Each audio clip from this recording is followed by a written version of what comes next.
Hi hello ನಮಸ್ಕಾರ, welcome back to my channel. ಇವತ್ತು ಈ ವಿಡಿಯೋದಲ್ಲಿ ಏನಿರುತ್ತೆ ಅಂದರೆ ಮಕ್ಕಳಿಗೆ ಹಾಲು ಬಿಡಿಸೋದು, ಅಂದರೆ ಯಾರ ಸಹಾಯ ಇಲ್ದಂಗೆ ಹಾಲು ಬಿಡಿಸೋದು ಯಾವ ರೀತಿ ಅಂತ ಹೇಳ್ಬಿಟ್ಟು ನಾನು ಈ ವಿಡಿಯೋದಲ್ಲೆಲ್ಲ ಹೇಳ್ತೀನಿ. ಹಾಗೆ ಬ್ರೆಸ್ಟ್ ಫೀಡಿಂಗ್ ಅಲ್ಲದೆ ಇನ್ನೊಂದು ಮಕ್ಕಳು ಬೆರಳಿಟ್ಕೊಂಡಿರ್ತಾರಲ್ಲ ಬಾಯಲ್ಲಿ, ಯಾವಾಗಲೂ ಚಿಕ್ಕವಾಗಿಂದ ಅಭ್ಯಾಸ ಆಗಿ ದೊಡ್ಡವರಾದ್ರೂ ಹಾಗೇ ಬೆರಳಿಟ್ಕೊಂಡಿರ್ತಾರಲ್ವ ತಮ್ಮ. ಸೊ ಅದನ್ನು ಈಸಿಯಾಗಿ ಬಿಡಿಸ್ಬೋದು. ಎಲ್ಲದಕ್ಕೂ ಒಂದೇ ಮೆಡಿಸಿನ್ನು, ಅದು ಅಲ್ಲಿ ಫೆಸಿಫೈಯರ್ ಇರುತ್ತಲ್ಲ, ಈ ಥರ ಫೆಸಿಫೈಯರ್ ಇರುತ್ತಲ್ಲ, ಇದನ್ನು ಸಹ ಈಸಿಯಾಗಿ ಬಿಡಿಸ್ಬೋದು. ಸೊ ಯಾವ ರೀತಿ ಏನು ಅಂತೆಲ್ಲ ನಾನು ಈ ವಿಡಿಯೋದಲ್ಲಿ ತೋರಿಸ್ತೀನಿ. ವಿಡಿಯೋ ಕಂಟಿನ್ಯೂ ಮಾಡೋಕ್ಕೆ ಮುಂಚೆ ಯಾರಾದರೂ ಹೊಸ್ದಾಗಿ ನನ್ನ ಚಾನಲ್ ನೋಡ್ತಾ ಇದ್ದರೆ ಲೈಕ್ ಮಾಡಿ, ಶೇರ್ ಮಾಡಿ, ಹಾಗೆ ಸಬ್ಸ್ಕ್ರೈಬ್ ಮಾಡ್ಕೊಂಡು ವಿಡಿಯೋ ಕಂಟಿನ್ಯೂ ಮಾಡಿ. ನನ್ನ ಚಾನಲಲ್ಲಿ ಮಕ್ಕಳಿಗೋಸ್ಕರ ತುಂಬ ವಿಡಿಯೋಸ್ ಇದ್ದಾವೆ, ಹಾಗೆ ಮಕ್ಕಳಿಗೆ ಬೇಕಾಗಿರೋ ಫುಡ್ ಎಲ್ಲ ನನ್ನ ಚಾನಲಲ್ಲಿ ಇರ್ತೇವೆ. ಯಾರಿಗಾದ್ರೂ ಬೇಕಿದ್ದರೆ ಹೋಗಿ ಚೆಕ್ ಮಾಡಿ. ಸೊ ಬನ್ನಿ ಇವತ್ತಿನ ವಿಡಿಯೋ ಸ್ಟಾರ್ಟ್ ಮಾಡೋಣ. ಮಕ್ಕಳಿಗೆ ಬ್ರೆಸ್ಟ್ ಫೀಡಿಂಗ್ ಯಾವ ರೀತಿ ಸ್ಟಾಪ್ ಮಾಡೋದು ಅಂತ ನಾನು ಹೇಳ್ತೀನಿ. ಅಟ್ಲೀಸ್ಟ್ ಮಕ್ಕಳಿಗೆ 2 ಇಯರ್ಸ್ವರೆಗೂ ಬ್ರೆಸ್ಟ್ ಫೀಡಿಂಗ್ ಕೊಡಬೇಕು ಅಂತ ಹೇಳ್ತಾರೆ. ಸೊ ಒಬ್ಬೊಬ್ರು ತುಂಬ ದಿನ ಬರಲ್ಲ, ಸೊ ಮಿಲ್ಕು, ಸೊ 1 ಇಯರ್ ಆದರೂ 1 ಇಯರ್ವರೆಗೂ ಕೊಡ್ಬೋದು, ಆ ಥರ ಇರುತ್ತೆ. ಬಟ್ ಮಕ್ಕಳಿಗೆ 1 ಇಯರ್ವರೆಗೂ ಕೊಡ್ಬೋದು. ಅಂದರೆ ಜಾಬ್ ಹೋಗೋರು ಆ ಥರ ಎಲ್ಲ 1 ಇಯರ್ವರೆಗೂ ಕೊಡಲೇಬೇಕು. ಆಮೇಲೆ ಬೇಕಿದ್ರೆ ಬೇರೆ ಫಾರ್ಮುಲಾ ಮಿಲ್ಕ್ಸ್ ಅವೆಲ್ಲ ಯೂಸ್ ಮಾಡ್ಬೋದು. ಅಟ್ಲೀಸ್ಟ್ 1 ಇಯರ್ವರೆಗೂ ಕೊಡಬೇಕು.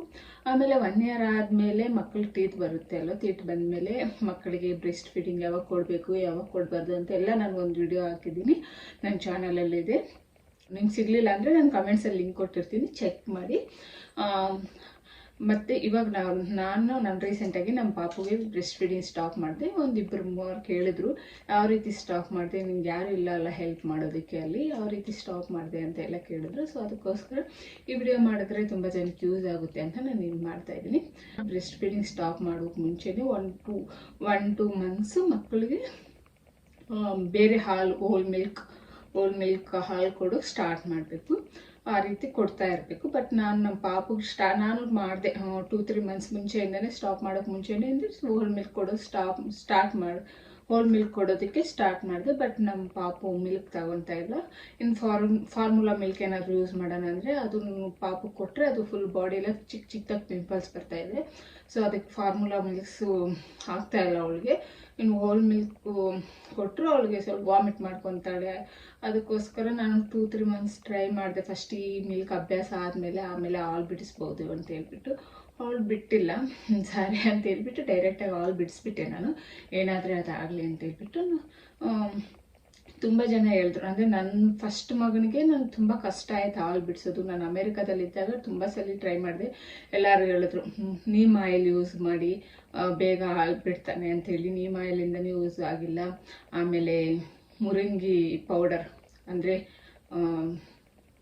ನುಗ್ಗೆ ಸೊಪ್ಪು ಪೌಡ್ರ್, ಅದು ಕಹಿ ಇರುತ್ತೆ, ಅದು ಯೂಸ್ ಮಾಡು ಹಾಲು ಬಿಡ್ತಾರೆ ಅಂದರೆ ಅದು ಯೂಸ್ ಆಗಿಲ್ಲ. ಆಮೇಲೆ ಹಾಗಲಕಾಯಿದು ರಸ ತೆಗೆದು ಬಿಟ್ಟು ಅದು ಕಹಿ ಇರುತ್ತಲ್ಲ, ಅದು ಆದರೂ ಆಗಲಿಲ್ಲ. ಅದಕ್ಕೆ ನಾನು ಇಂಡಿಯಾಗೆ ಹೋಗಿ ಅವನು ಬಿಡಿಸಿದ್ದು. ಇನ್ನು ನಾನು ಇಂಡಿಯಾಗೆ ಹೋದ್ಮೇಲೆ ಅಲ್ಲಿ ನಮ್ಮ ಟಿಶ್ಯೂಗೆ ಊರಲ್ಲೆಲ್ಲ ಅವ್ರ ಅಣ್ಣ ಅವರೆಲ್ಲ ಇದ್ರಲ್ಲ, ಸೊ ಅದಕ್ಕೆ ನನಗೆ ಈಸಿ ಅನ್ನಿಸ್ತು. ಬಟ್ ಇವಾಗ ನನಗೆ ಪಾಪುಗೆ ಇಂಡಿಯಾಗೆ ಕರ್ಕೊಂಡು ಹೋಗಿ ಬಿಡಿಸೋದಕ್ಕೆ ಆಗಲ್ಲ. ಯಾಕಂದರೆ ನಾವು ಇನ್ನೂ 1 ಇಯರ್ ಸಹ ಆಗಿಲ್ಲ ಇಂಡಿಯಾಗೆ ಹೋಗಿ ಬಂದು. ಅದಕ್ಕೆ ತಕ್ಷಣ ಮತ್ತೆ ಇಂಡಿಯಾ ಅಂದರೆ ಸ್ವಲ್ಪ ಕಷ್ಟನೇ ಆಗುತ್ತಲ್ವ. ಇನ್ನು ಹಾಗೆ ಕುಡಿಸ್ತಾ ಇದ್ದರೆ ಮತ್ತು ಆಲ್ರೆಡಿ ಪಾಪು ಟೀತ್ ಬಂದಿದೆ. ಟೀತ್ ಬಂದಮೇಲೆ ಏನೇನು ಪ್ರಾಬ್ಲಮ್ ಆಗುತ್ತೆ ಅಂತ ಆಲ್ರೆಡಿ ನಾನು ಹೇಳಿದ್ದೀನಿ. ಅದಕ್ಕೋಸ್ಕರ ಆದಷ್ಟು ಬೇಗ ಬಿಡಿಸ್ಬಿಡೋಣ ಅಂತ ಹೇಳ್ಬಿಟ್ಟು ಇವಾಗ ಮಾಮೂಲಿಯಾಗಿ ಊಟ ಎಲ್ಲ ಮಾಡ್ತಾ ಇದ್ದಾಳೆ ಅವಳು. ಸೊ ಅದಕ್ಕೆ ಹೊಟ್ಟೆ ತುಂಬ ಊಟ ಕೊಡೋಣ ಅಂತ ಹೇಳ್ಬಿಟ್ಟು ನಾನು ಇಲ್ಲೇ ಬಿಡಿಸೋಣ ಅಂತೇಳಿ 2-3 ಮಂತ್ಸಿಂದ ಹಾಲು ಟ್ರೈ ಮಾಡಿದೆ, ಅವಳಿಗೆ ಬಿಡಿಸಿಲ್ಲ. ಅದಕ್ಕೆ ಇವಾಗ ಡೈರೆಕ್ಟಾಗಿ ಬಿಡಿಸ್ಬಿಟ್ಟೆ. ನಾನು ಯಾವ ರೀತಿ ಬಿಡಿಸಿದೆ ಅಂತ ನಾನೆಲ್ಲ ಈ ವಿಡಿಯೋದಲ್ಲಿ ಹೇಳ್ತೀನಿ. ನಾನು ನಾಳೆ ಹಾಲು ಬಿಡಿಸ್ತಾ ಇದ್ದೀನಿ ಅನ್ನೋವಾಗ ನಾವು ಯಾರೂ ಇಲ್ಲ ಅಲ್ವ ನನಗೆ ಇಲ್ಲಿ ಹೆಲ್ಪ್ ಮಾಡೋದಕ್ಕೆ. ಅದಕ್ಕೋಸ್ಕರ ನಾನು ನಾಳೆ ಹಾಲು ಬಿಡಿಸ್ತಾ ಇದ್ದೀನಿ ಅನ್ನೋವಾಗ ನಾನು ಇವತ್ತೆಲ್ಲನೂ ರೆಡಿ ಮಾಡಿಕೊಂಡೆ. ಲೈಕ್ 2-3 ಡೇಸ್ಗೆ ಆಗೋಷ್ಟು ಕರೀಸು, ಸ್ವಲ್ಪ ಗೊಜ್ಜು, ಕರೀಸು, ರಸಮ್ಮು, ಆಮೇಲೆ ದೋಸೆ ಬ್ಯಾಟ್ರು, ಇಡ್ಲಿ ಬ್ಯಾಟ್ರು, ಚಪಾತಿ ಹಿಟ್ಟು ಎಲ್ಲ ರೆಡಿ ಮಾಡಿಬಿಟ್ಟು ನಾನು ಇಟ್ಕೊಂಡೆ.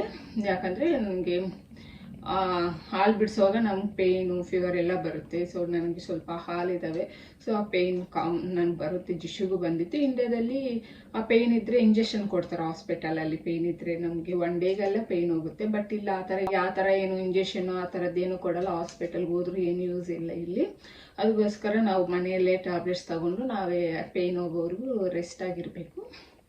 ಅದಕ್ಕೆ ನಾನು ನಾಳೆ ಬಿಡಿಸ್ತೀನಿ ಅನ್ನೋವಾಗ ಇವತ್ತೆಲ್ಲ ರೆಡಿ ಮಾಡಿಕೊಂಡು ನೆಕ್ಸ್ಟ್ ಡೇ ಈವ್ನಿಂಗ್ ನಾನು ಪಾಪುಗೆ ಆಫ್ಟರ್ನೂನ್ ಚೆನ್ನಾಗಿ ಕೊಟ್ಬಿಟ್ಟೆ, ಮತ್ತು ಇದೇ ಲಾಸ್ಟು ಅಂತ ಹೇಳ್ಬಿಟ್ಟು ಆಫ್ಟರ್ನೂನ್ ಚೆನ್ನಾಗಿ ಫೀಡ್ ಮಾಡಿಸ್ಬಿಟ್ಟು ನೆಕ್ಸ್ಟ್ ಅವತ್ತು ಈವ್ನಿಂಗ್ ಬಿಡಿಸ್ದೆ. ಯಾಕಂದರೆ ಒನ್ ನೈಟ್ ಹೋದರೆ ಸಾಕು ಅವಳಿಗೆ, ಆಮೇಲೆ ಏನು ಪ್ರಾಬ್ಲಮ್ ಇರಲ್ಲ ಅಂತ ಹೇಳ್ಬಿಟ್ಟು ಒನ್ ನೈಟ್ ಯೂಸ್ ಮಾಡಿದೆ.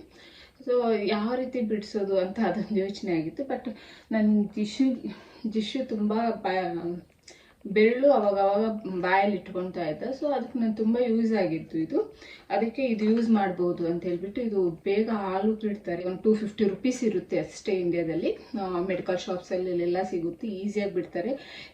ಇದು ನೈಲ್ ಪಾಲಿಶ್ ಥರನೇ ಇರುತ್ತೆ, ಬಟ್ ಕಾಣಿಸಲ್ಲ.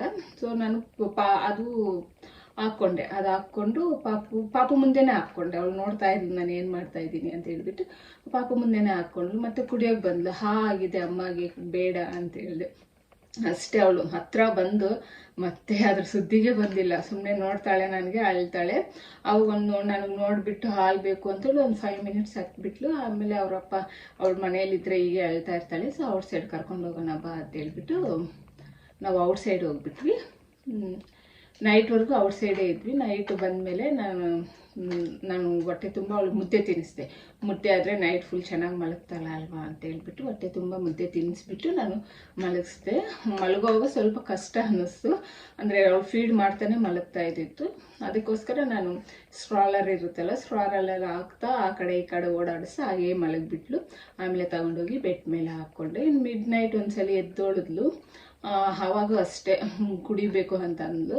ಬಟ್ ಬಾಯಲ್ಲಿ ಇಟ್ಕೊಳಕ್ಕೆ ಹೋದರೆ ಕಹಿ ಆಗುತ್ತೆ ಅಲ್ವಾ, ಅಮ್ಮಗೆ ಹಬ್ಬು ಆಗಿದೆ ಅಂತ ಹೇಳಿದ್ದಕ್ಕೆ ಮತ್ತೆ ಸುಮ್ಮನೆ ಹಾಗೆ ಅಳ್ತಾ ಹಾಗೆ ಮಲಗಿಬಿಟ್ಲು. ಮತ್ತೆ ಬೆಳಗಿನ ಜಾವ ಒಂದ್ಸತಿ ಎದ್ದೊಳಿದ್ಲು. ಇನ್ನು ಎದ್ದೊಳಿದ ತಕ್ಷಣ ನಾನೇ ಅಂದೆ ಅಮ್ಮಗೆ ಹಬ್ಬು ಆಗಿದೆ ಅಂತ ಹೇಳ್ಬಿಟ್ಟು ಹಾಗೆ ಮಲಗಿಬಿಟ್ಲು. ಆಮೇಲೆ ಏನು ಕೇಳಿಲ್ಲ. ಇನ್ನು ನೆಕ್ಸ್ಟ್ ಡೇಯಿಂದ ಅವಳು ಕೇಳೋಕೆ ಬಂದಿಲ್ಲ, ಸುಮ್ಮನೆ ಯಾವಾಗಾದರೂ ಅಂದರೆ ನಿದ್ದೆ ಟೈಮಲ್ಲಿ ಮಾತ್ರ ಕೇಳೋಕೆ ಬಂದು ಇಲ್ಲ ಅಮ್ಮಗೆ ಹಬ್ಬು ಆಗಿದೆ ಅಲ್ವಾ ಅಂತ ಹೇಳಿಬಿಟ್ಟಿದ್ದಕ್ಕೆ ಅವಳು ಆರಾಮಾಗಿ ಮಲಗಿಬಿಟ್ಲು. ನನಗೆ 2-3 ಡೇಸ್ ಪೇಯ್ನ್ ಇತ್ತು.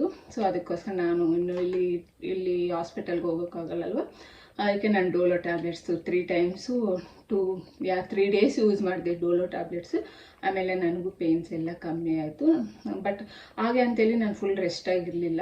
ರೆಸ್ಟ್ ಆಗಿದ್ರು ನಮ್ಮ ಕೈ ಆಡಿಸಿಲ್ಲ ಅಂದರೆ ನಂಗೆ ಫುಲ್ ಪೇಯ್ನ್ ಜಾಸ್ತಿನೇ ಆಗುತ್ತೆ. ಅದಕ್ಕೋಸ್ಕರ ನಾನು ಔಟ್ಸೈಡ್ ಹೋಗೋದು, ನನಗೆ ಪೇಯ್ನು, ಪಾಪು ಬೇರೆ ಅಳ್ತಾ ಇರ್ತಾಳಲ್ವ, ಅವತ್ತು 1 ಡೇ ಫುಲ್ಲು ನಾನು ಔಟ್ಸೈಡ್ ಹೋಗಿದ್ದೆ. ನಾವು ಪ್ಲ್ಯಾನ್ ಮಾಡಿದ್ದು ಫ್ರೈಡೇ ಈವ್ನಿಂಗ್ ನಾನು ಬಿಡಿಸಿದ್ದೆ, ಯಾಕಂದರೆ ಸ್ಯಾಟರ್ಡೆ ಸಂಡೇ ಹಸ್ಬೆಂಡ್ಗೆ ಆಫೀಸ್ ಇರಲ್ಲ. ಸೊ 2 ಡೇಸು ಅವರು ನೋಡ್ಕೊತಾರೆ ಅಂತ ಹೇಳ್ಬಿಟ್ಟು ನಾನು ಫ್ರೈಡೇ ಈವ್ನಿಂಗ್ ಬಿಡಿಸಿದ್ದು. ಸಾಟರ್ಡೆ ಎಲ್ಲ ಔಟ್ಸೈಡ್ ಇದ್ವಿ, ಸಂಡೇ ಎಲ್ಲನೂ ಔಟ್ಸೈಡ್ ಇದ್ವಿ. ಊಟದ ಟೈಮ್ ಮಾತ್ರ ಮನೆಗೆ ಬಂದು ಊಟ ತಿನ್ನಿಸಿ ಪಾಪು ಮಲಗಿಸಿ ಆಮೇಲೆ ಎದ್ದ ತಕ್ಷಣ ಔಟ್ಸೈಡ್ ಹೋಗ್ತಾ ಇದ್ವಿ. ನನಗೂ ಆ ಥರ ಓಡಾಡ್ತಾ ಏನಾದರೂ ಮನೆಯಲ್ಲಿ ಸ್ವಲ್ಪ ಕೆಲಸ ಮಾಡ್ಕೊತಾ ಇದ್ದೆ. ಆಗ ಏನಂದರೆ ಅಡುಗೆದೆಲ್ಲ ರೆಡಿ ಮಾಡಿಟ್ಟಿದ್ದೆ, ಸುಮ್ಮನೆ ರೈಸ್ ಮಾಡ್ಕೊಳೋದು, ಚಪಾತಿ ಮಾಡ್ಕೊಳೋದು, ದೋಸೆ ಮಾಡ್ಕೊಳೋದು, ಆ ರೀತಿ ಮಾಡ್ಕೊತಾ ಇದ್ದೆ. ನಮಗೆ ಯಾರೂ ಇಲ್ಲ ನೋಡ್ಕೊಳೋರು, ಬ್ರೆಸ್ಟ್ ಫೀಡಿಂಗ್ ಬಿಡಿಸೋದು ತುಂಬ ಕಷ್ಟ ಆಗುತ್ತೆ ಅಂತ ಯೋಚನೆನೇ ಬೇಡ. ನಾನು ಹೇಳಿರೋ ಥರ ಮಾಡಿ ತುಂಬ ಈಸಿಯಾಗಿ ಬಿಡಿಸ್ಬೋದು, ಏನು ಪ್ರಾಬ್ಲಮ್ ಇರಲ್ಲ. ನಾವು ಪ್ಲ್ಯಾನ್ ಮಾಡ್ಕೋಬೇಕಷ್ಟೇ. ಹಸ್ಬೆಂಡ್ದೊಂದು ಹೆಲ್ಪ್ ಇದ್ದರೆ ಸಾಕು, ನಾವು ಏನೇ ಆದರೂ ಮಾಡ್ಬೋದು. ಯೂಸ್ ಮಾಡಿದ್ದೆ ತುಂಬ ವರ್ಕ್ ಆಯ್ತಿದ್ವು. ಅದಕ್ಕೋಸ್ಕರ ಪಾಪುಗೆ ಯೂಸ್ ಮಾಡೋಣ ಅಂತ ಹೇಳ್ಬಿಟ್ಟು ಇದೇ ಯೂಸ್ ಮಾಡ್ತಾಯಿದ್ದೀನಿ. ಒಂದೇ ಸಲಿನೇ ಮತ್ತೆ ನೆಕ್ಸ್ಟ್ ಟೈಮ್ ಬರೋದೇ ಇಲ್ಲ ಹತ್ರಕ್ಕೆ ಅವರು. ಸೊ ಇದು ತುಂಬ ವರ್ಕ್ ಆಗುತ್ತೆ. ಇದು ಏನು ಅಷ್ಟು ಪ್ರಾಬ್ಲಮ್ ಏನಿರಲ್ಲ ಮಕ್ಕಳಿಗೆ. ಇದು ಮಕ್ಕಳಿಗೋಸ್ಕರನೇ ಮಾಡಿರೋದು. ಮಕ್ಕಳು ಬಾಯಲ್ಲಿ ಬೆರಳಿಟ್ಕೊತಾರಲ್ವ, ಸೊ ಅದು ಸ್ಟಾಪ್ ಮಾಡೋದಕ್ಕೋಸ್ಕರ ಇದನ್ನು ಅದೇ ಮಕ್ಕಳು ಬಾಯಲ್ಲೇ ಬೆರಳಿಟ್ಕೊಂಡ್ರು ಅದನ್ನು ನೈನ್ ಪಾಲಿಶ್ ಥರ ಬರುತ್ತೆ. ಸುಮ್ಮನೆ ಹುಗ್ರಿಗೆ ನೈನ್ ಪಾಲಿಶ್ ಥರ ಆಗಿಬಿಟ್ರೆ ಅದು ಬಾಯಲ್ಲಿ ಇಟ್ಕೊಂಡಿದ ತಕ್ಷಣ ಕಹಿ ಅನಿಸುತ್ತೆ. ಮತ್ತು ಇನ್ನೊಂದು ಸರ್ತಿ ಇಟ್ಕೊಂಡ್ರು ಕಹಿನ ಅನಿಸುತ್ತೆ. ಅದು 2 ಡೇಸ್ ನಾವು ವಾಶ್ ಮಾಡಿದ್ರೂ ಹೋಗಲ್ಲ, ಕಹಿ ಆಗೇ ಇರುತ್ತೆ. 2 ಡೇಸ್ ಆದಮೇಲೆ ಮತ್ತೆ ಇಟ್ಟರೆ ಸಾಕು, ಅವರು ಬಾಯಲ್ಲಿ ಇಟ್ಕೊಳೋದು ಬಿಟ್ಬಿಡ್ತಾರೆ. ಹಾಗೆ ಇದು ಫೆಸಿಫೈರ್ ಇರುತ್ತಲ್ಲ, ಇದಕ್ಕೂ ಅಷ್ಟೇ. ಇದಕ್ಕೆ ಸ್ವಲ್ಪ ಆಗಿಬಿಟ್ರೆ ಸುಮ್ಮನೆ ಹಂಗೆ ಬಳದ್ಬಿಟ್ರೆ ಸಾಕು, ಮಕ್ಕಳು ಬೇಕು ಅಂತ ಕೇಳ್ತಾರಲ್ಲ. ಸೊ ನಮ್ಮ ಪಾಪುಗೆ ಅಭ್ಯಾಸ ಇಲ್ಲ, ಬಟ್ ತಂದಿದ್ದೇ ಇರಲಿ ಅಂತ ಹೇಳ್ಬಿಟ್ಟು ಅವಳು ಯೂಸೇ ಮಾಡಿಲ್ಲ.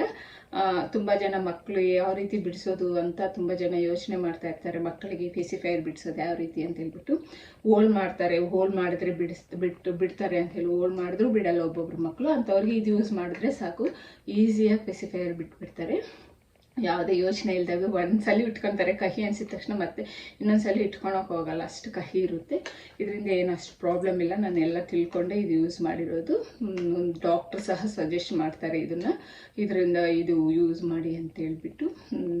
ಅದಕ್ಕೋಸ್ಕರ ನಾನು ಹೇಳ್ತಾ ಇದ್ದೀನಿ, ಇದನ್ನು ತುಂಬ ವರ್ಕ್ ಆಗುತ್ತೆ, ಒಂದ್ಸಲಿ ನೀವು ಟ್ರೈ ಮಾಡಿ. ಇನ್ನು ನಾನು ಏನು ಹಚ್ಚಿದೆ ಅಂತಂದರೆ ನೋಡಿದು ಸುತ್ತೆ ಸ್ಟಾಪ್ ನೈಲ್ ಬೈಟಿಂಗ್ ಅಂತ. ಇದು ಇಂಡಿಯಾದಲ್ಲಿ ಬೇರೆ ಸಿಗುತ್ತೆ, ಅದನ್ನು ನಾನು ಇಲ್ಲಿ ಹಾಕ್ತೀನಿ. ಅದು ಒಂದು 250 ರುಪೀಸ್ ಆಗುತ್ತೆ ಇಂಡಿಯಾದಲ್ಲಿ. ಇಲ್ಲಿ ಈ ಥರ ಸಿಗುತ್ತೆ. ನನಗೆ ಫಾರ್ ಎಕ್ಸಾಂಪಲ್ಲು ನಮ್ಮ ಅಕ್ಕನ ಮಗಳು ಇವಾಗ 4 ಇಯರ್ಸ್ ಇಲ್ಲಿವರೆಗೂ ಇಟ್ಕೊಂಡಿದ್ದಾಳೆ. ಅವ್ರು ತುಂಬ ಟ್ರೈ ಮಾಡಿದ್ದಾರೆ ಬಿಡಿಸೋದಕ್ಕೆ, ಬಟ್ ಆಗಲಿಲ್ಲ, ಅವಳು ಬಿಡ್ತಾನೆ ಇರಲಿಲ್ಲ.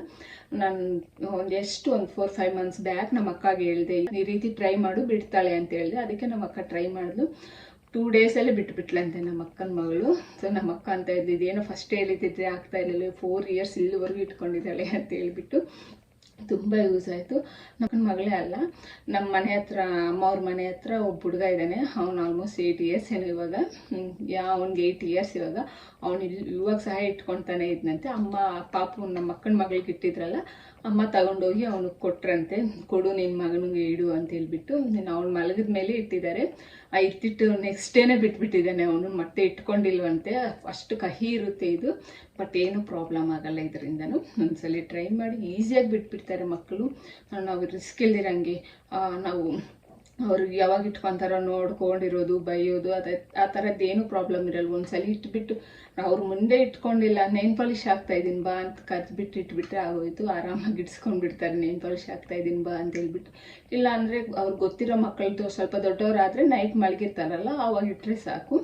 ಮತ್ತು ಅವ್ರು ಇಟ್ಕೊಳಕ್ಕೆ ಹೋದಾಗ ಫುಲ್ ಕಹಿ ಅನಿಸುತ್ತೆ. ಅದು ವಾಶ್ ಮಾಡಿದ್ರೂ ಹೋಗಲ್ಲ, ನಾವು ಎಷ್ಟೇ ವಾಶ್ ಮಾಡಿದ್ರೂ ಹೋಗಲ್ಲ. 2 ಡೇಸ್ ಇರುತ್ತೆ ಅದು. 2 ಡೇಸ್ ಆದಮೇಲೆ ಏನಾದರೂ ಇನ್ನೂ ಟ್ರೈ ಮಾಡ್ತಾ ಇದ್ದಾನೆ ಅಂದರೆ ಮತ್ತೆ ಇಟ್ಬಿಡಿ. ಆಟೋಮೆಟಿಕ್ಕಾಗಿ ಒಂದು 3-4 ಡೇಸಲ್ಲಿ ಬಿಟ್ಬಿಡ್ತಾರೆ. ಇದನ್ನು ಒಂದ್ಸಲಿ ಟ್ರೈ ಮಾಡಿ, ತುಂಬ ಯೂಸ್ ಆಗುತ್ತೆ ಇದು. ಸೊ ಈ ರೀತಿ ಸ್ಟಾಪ್ ಮಾಡಿದೆ ನಮ್ಮ ಬ್ರೆಸ್ಟ್ ಫೀಡಿಂಗೆಲ್ಲ. ಇವಾಗ ಆರಾಮಾಗಿದ್ದಾಳೆ ಪಾಪು, ಬಟ್ ಇವಾಗಲೂ ಮಿಲ್ಕ್ ತಗೊಳ್ತಾ ಇಲ್ಲ. ಅದು ಮಿಲ್ಕ್ ಬದಲು ಬೇರೆ ಆಪ್ಷನ್ಸ್ ನಾನು ಹುಡುಕ್ತಾ ಇದ್ದೀನಿ, ಬೇರೆ ಏನಾದರೂ ಕೊಡ್ಬೋದಾ ಅಂತ ಹೇಳ್ಬಿಟ್ಟು ನೋಡೋಣ, ಟ್ರೈ ಮಾಡೋಣ. ಸೊ ಇದಿಷ್ಟ ಆಗಿತ್ತು ಇವತ್ತಿನ ವಿಡಿಯೋ. ಸೊ ಈ ವಿಡಿಯೋ ಇಲ್ಲಿಗೆ ಎಂಡ್ ಮಾಡ್ತಾ ಇದ್ದೀನಿ. ನೀವು ಯಾರಾದರೂ ಹೊಸ್ದಾಗಿ ನನ್ನ ಚಾನಲ್ ನೋಡ್ತಾ ಇದ್ದರೆ ಪ್ಲೀಸ್ ಸಬ್ಸ್ಕ್ರೈಬ್ ಮಾಡ್ಕೊಳ್ಳಿ. ಹಾಗೆ ಪಕ್ಕದಲ್ಲಿರೋ ಬೆಲ್ ಐಕನ್ ಕ್ಲಿಕ್ ಮಾಡಿ, ನಾನು ಯಾವುದೇ ವಿಡಿಯೋ ನೋಟಿಫಿಕೇಶನ್ ಬರುತ್ತೆ. Thank you, bye.